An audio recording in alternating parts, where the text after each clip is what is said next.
Hi folks, Mike Schramke with Larry Stove Sand Equipment. Today we've got quite a treat. We have our service manager at Pleasant View, Jake Backhoe.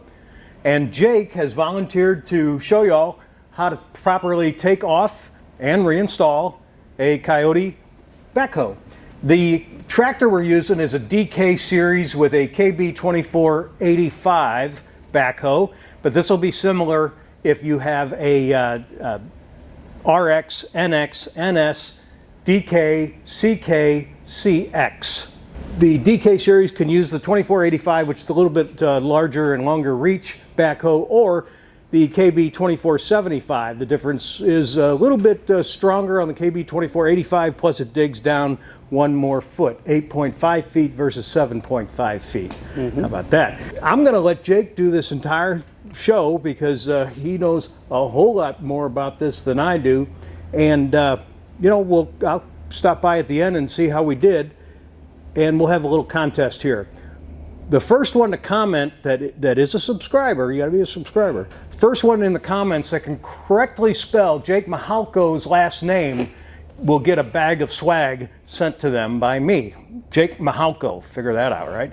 He is a Yankee by birth, but Southerner by choice. So, is that accurate? Yeah, I've adapted pretty well. He has indeed. Jake Backhoe.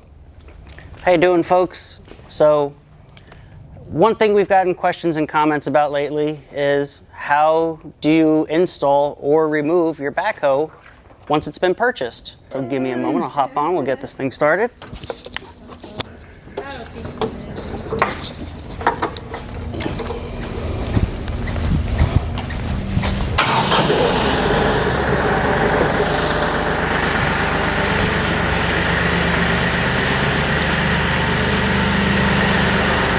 Now that we have the tractor running, we can start removing the backhoe.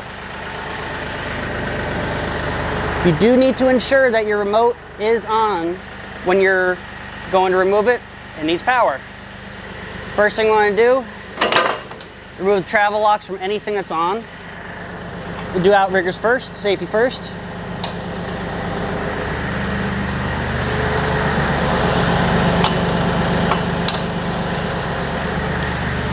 Now that our outriggers are unlocked, we're going to get them put on the ground.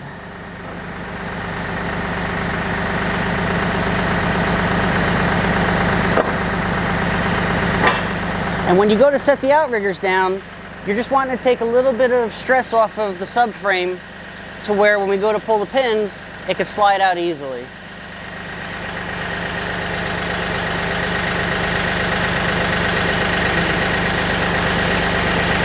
Next thing we need to do is get the boom out.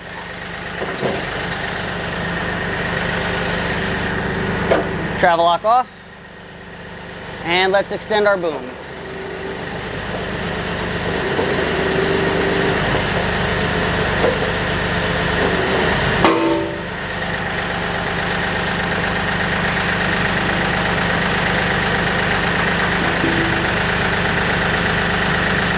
It doesn't have to be stretched out the entire length, but you do want it a good bit ways behind the tractor to ensure stability when we go to pull this thing off. Next thing we're going to do, now that our outriggers are down, our boom's extended, we need to pull the pins on the subframe.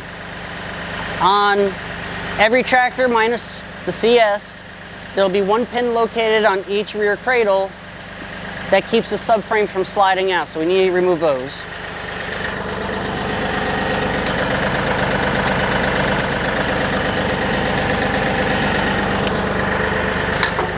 Each one has a linch pin that holds it in place, so you can't pop the pin out from the bottom.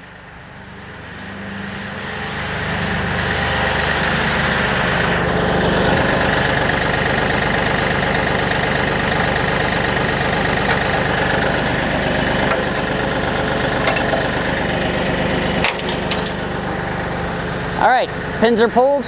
We should be ready to slide it on off now. All you're going to want to do is pull forward. This does work better if you can do it on even gravel. If you've got it to where you can do it in the field, it gives a lot of good grip to the outriggers, ensures that it's not going to pull away with it, and it'll just slide off as needed.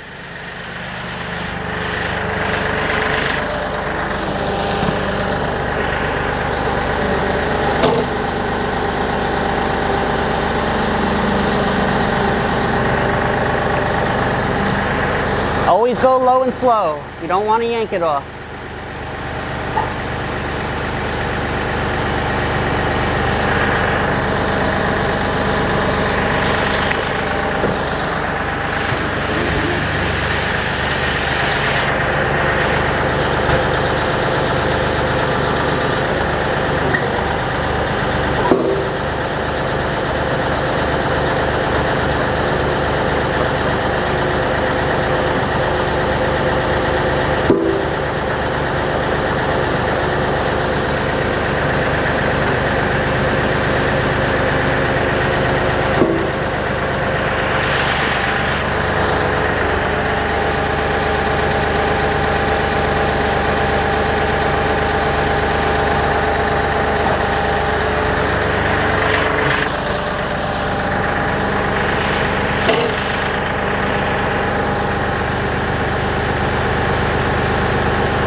All right. The next thing we need to ensure before doing anything else is that the subframe has come uncoupled from the tractor. You have to check the rear, make sure that crossbar came out of the rear cradle, go around to the front, make sure it's fully out of that one. And it looks like we're clear. Now, the last thing we need to do is we need to get the backhoe safely to the ground. Go slow, go gently. Can't just drive away. We have to make sure everything's in a safe position. First thing I like to do is get your outriggers down. It'll lower the subframe to the ground.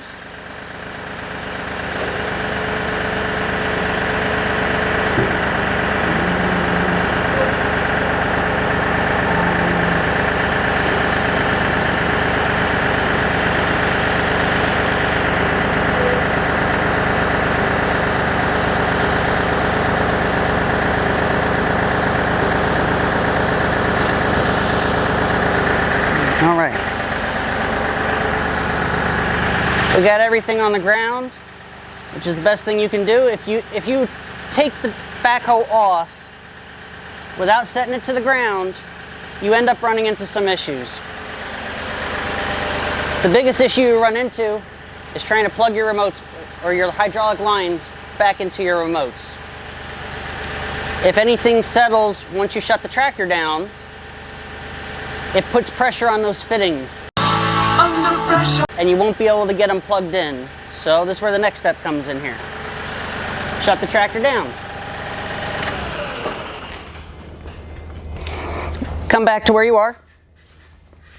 And this is, I wouldn't say has to be done by the book this way, but it's definitely preferred.